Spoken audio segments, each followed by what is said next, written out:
Hello everyone. If you found this video helpful, please hit the like button. Your likes help me understand what type of content resonate with you, and I'll keep creating more videos just for you.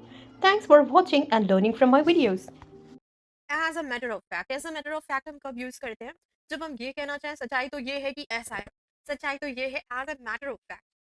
So now let's combine this as a matter of fact pattern with all these examples.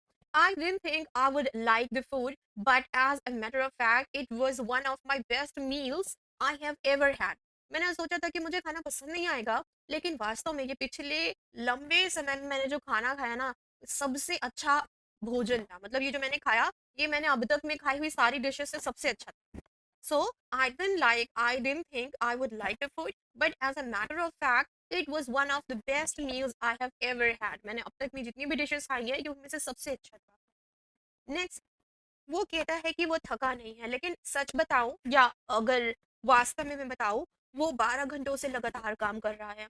He said he is not tired, but as a matter of fact, he has been working non-stop for 12 hours. या हम non-stop की जगह stretch भी बोल सकते हैं, जो हमने लास्ट पैटर्न में सीखा था. At a stretch.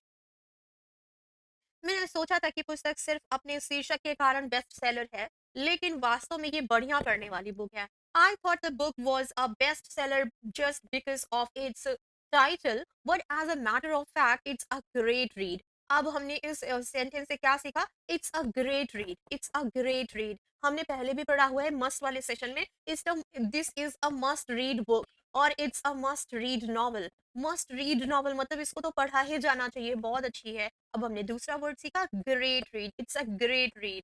Okay. So I thought the book was a bestseller just because of its title, but as a matter of fact, it's a great read. मतलब इसमें जो मैटर है वो ही अमेजिंग है, वो भी बहुत अच्छा है. नेक्स्ट है वो eight the behest of. Eight the behest of का मतलब होता है कि किसी के कहने पर. एग्जाम्पल से समझते हैं. मैंने अपनी कार यहाँ उसके कहने पर पार्क की. I parked my car here at the behest of him. At the behest of him. मैंने तुम्हें अपने मित्र के कहने पर आमंत्रित किया, यानी अपने फ्रेंड के कहने पर इनवाइट किया मैंने आपको. आई invited you at my friends behest. उसने तुम्हारे कहने पर उसे थप्पड़ मारा होगा. He must have slapped him at your behest. अब देखिए, एट योर बिहेस्ट हम यहाँ पर यूज कर रहे हैं. Eight the behest of my father, eight the behest of my brother. अब यहाँ पर हम यूज कर रहे हैं एट योर बिहेस्ट, यानी आपके कहने पर. नेक्स्ट है, किसके कहने पर तुमने अपनी कार यहाँ पार्क की. At whose behest did you park your car here? Next है, किसके कहने पर तुम यहाँ सोने जा रहे हो. At whose behest are you going to sleep here? तो ये हमारा पैटर्न था, at the behest of someone.